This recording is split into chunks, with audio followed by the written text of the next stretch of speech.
Hello everyone. Hello there. This week we celebrate our wedding anniversary, and we thought it might be a good thing to An interesting thing. To talk about marriage by asking a few questions. We said beforehand that we'll ask each other about 3 questions.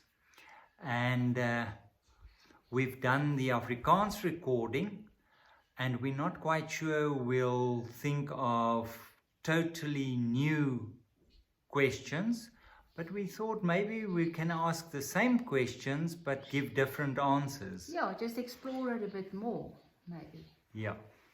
Because we actually wanted to be a bit of so we didn't work the questions out beforehand, so we don't know what the other person is going to ask us. But now with doing the Afrikaans one, actually each of the questions that we ask can be explored so much further.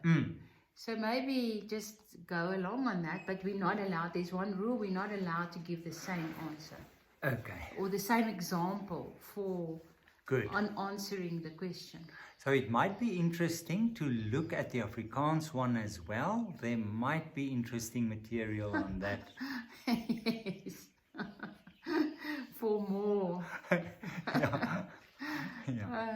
Good. Your first question. No, let's start with you now so that it's not the same pattern. All right.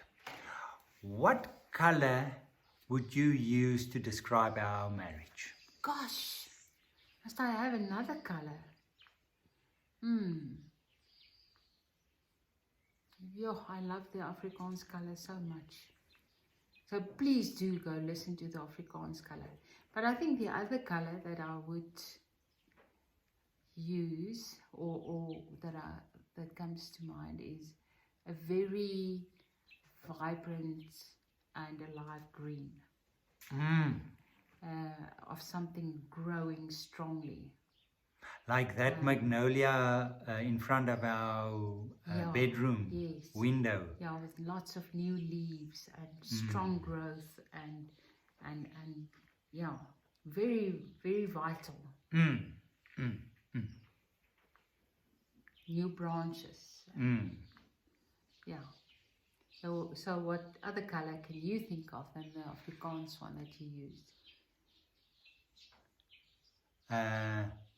I use the phrase blow in Afrikaans, so I'll use the word blue. It is the same. You might choose another blue.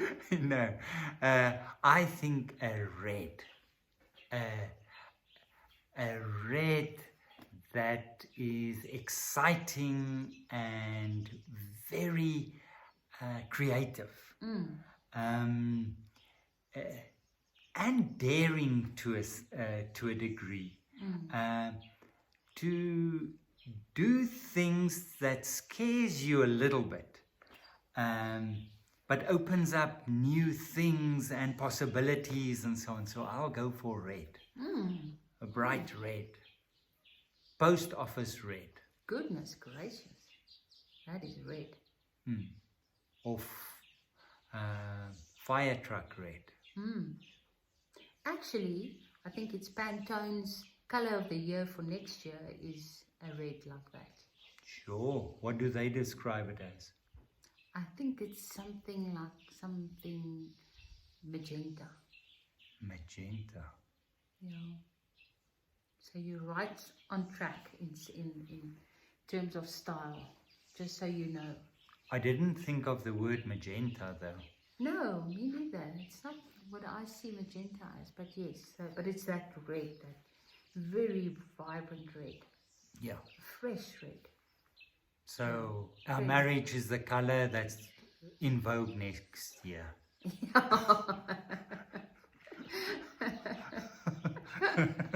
That sounds very frivolous. Yes.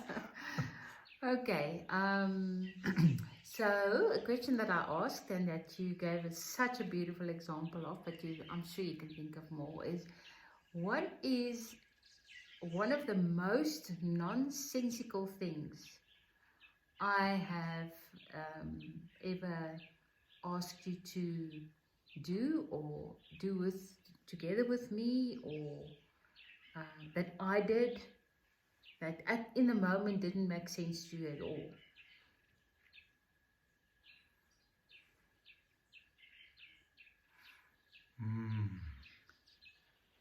I like it that you're still struggling with the answer to that question. Yeah. Although no one wants to be too sensible.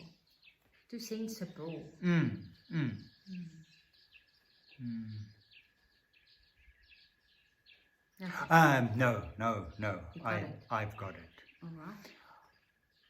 When you didn't actually ask me, you suggested that we buy a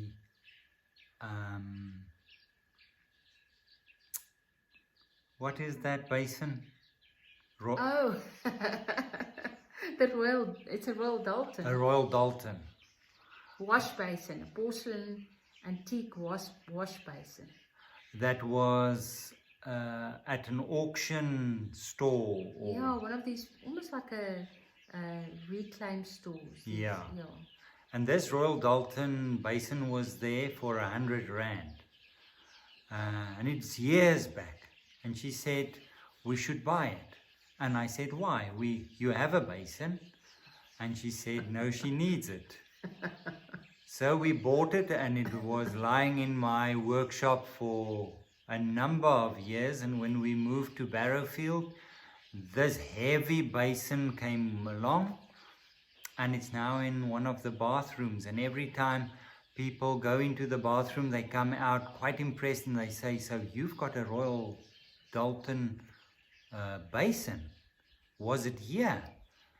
And then Matilda looks at me and she says, you tell them. And I kept that basin for a few years in my workshop, not knowing where it was to go. Sorry. Well, I also didn't know where it was supposed to be going. I just knew I needed it. That's maybe not very sensible. Okay, your turn. Okay.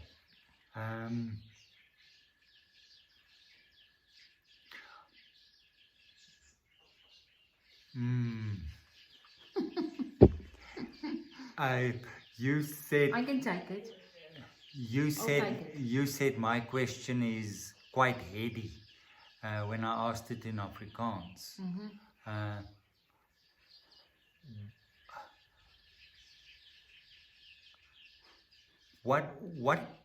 What is one of the biggest misconceptions of marriage that we discovered in our marriage? It doesn't work. It doesn't hold water.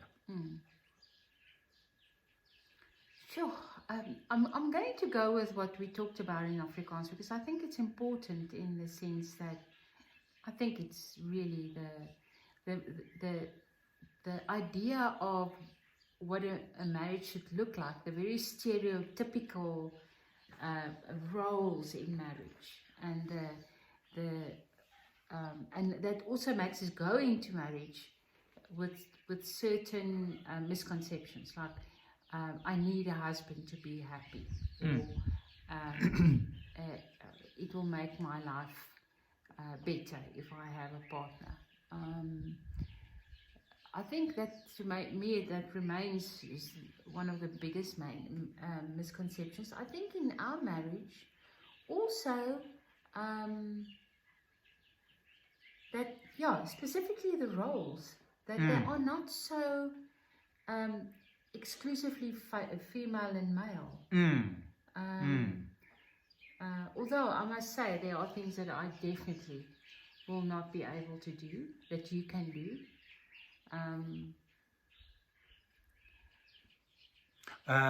Can you think of anything that you are doing now that I won't be able to do? You don't knit very well. Honestly, your speed will get you nowhere. So thanks for trying, but knitting, I don't know, maybe in a while. If you keep at it, I'm sure you'll get it done. Yeah, not many other things. I think you are actually quite capable of doing the typical female thing. You don't wear a dress very well.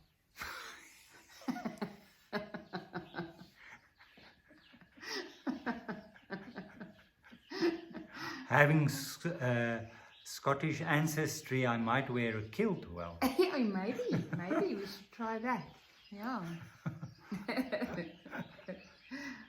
I heard the other day they said kilt, if they're looking for a definition, kilt is what happened to people who called it a skirt. Don't mess with the Scottish. Yeah. Okay. What's with me? So I asked you in the Afrikaans version. I asked what was the most boring thing that I've asked you to do activity. But let's go with the opposite. What's been the most exciting thing?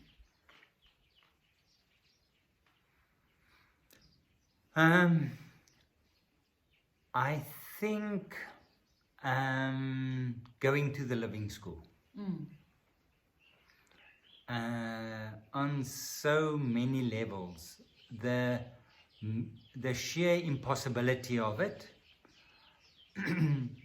and with help from a number of people managing to pull it off, to do it. But the whole experience of going to America, yeah, I think that, but also coming to Wakkerstroom.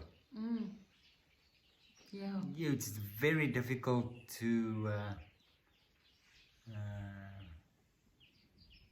yeah. Yeah, it's been an adventure. Yeah. The question that came to mind when we spoke about questions about marriage is a phrase from the Beatles song, "Will you still need me? Will you still feed me when I'm 64? So I'm posing it. Again. I still feel it's something that the pet would ask. In the sense that it really makes me nervous if somebody needs me, or I am I'm expected, or there's some sort of an expectancy that I must be in need of somebody. So that makes me feel a little bit nervous. Or I must fulfill somebody's need. I must fulfill somebody's need, or somebody wants me to need him. So, and it immediately it feels like a needy relationship, which I don't think is good for anyone. Both sides, that doesn't really is a good characteristic of a healthy relationship. So that the feeding bit, I also think you can do quite well for yourself. But I think what it says, and I love that, is the simple things of, will we still be eating together? Will we still be doing the day-to-day things together? And that I like. We were talking about 64 being just around the corner, actually, and that we would actually think of maybe moving it to 104, when we might not know who it is we're feeding or what's being fed. Yes. But we know so many elderly people that are so still so vibrant and active that we don't even want to put an age to it. Yeah, because in the Beatles song, it's a question almost of a helpless situation. Yes, yes. Will you still need me? Will you still feed me when I'm 64? Yeah, it sounds like somebody that's not very sure of themselves in terms of the relationship, and that's sort of the not the strong partner, or not a strong partner in the relationship. So I don't know the rest of the lyrics. When I ask, will you still feed me? I mean, you make the most exciting pot course that I've ever. So Please, it's just a pot course. merely a longing. Will you still feed me? Well, that was also a question that I wanted to ask you is, what is it that you appreciate most of me? My pot course. Well, that's high on the list. It's very high on the list. Whether it's tea or yogurt that you put in, it's always very exciting. It doesn't last long. No. I mean, usually when George goes to Newcastle, which is not a long way off, he actually drives just to where the tar road starts, and that's about 16 or 17 k's from here, and then he stops by the side of the road to have the first of the pot course. It gives me such a high. But he has a very fast metabolism, so having had breakfast only an hour before, maybe that it's maybe good to have something more before you hit the town. But as usual, the food got us sidetracked. Your question again? What do you appreciate most, or what are the things that you appreciate most? I don't necessarily of me, of our relationship. No, but whatever comes up. Yeah. The fact that you are such a good conversation partner, that we can literally talk about anything, that is really a big plus in our relationship, and what I really appreciate. I also appreciate the fact that your humor is picking up. And who do I have to thank? I really want to say that I think for me, I appreciate your humor so much, because I tend to be such a pain for myself often, and you making light of things are really, we laugh so much. And it's wonderful. Yeah, so to pull a prank, initially you had trouble with that. I had to practice. Yes, but now you're Give very me a good. break. You're I'm getting there. Very, very good at it. Yeah. But it's an adventure. Yep. And it's nice here at year's end to look back on our own wedding day with all the people involved and all the people present, and the journey thus far. Very, very exciting. And in this period of rest, and where things tend to be a little bit more quiet, I hope you and your family have a nice peaceful time of rest.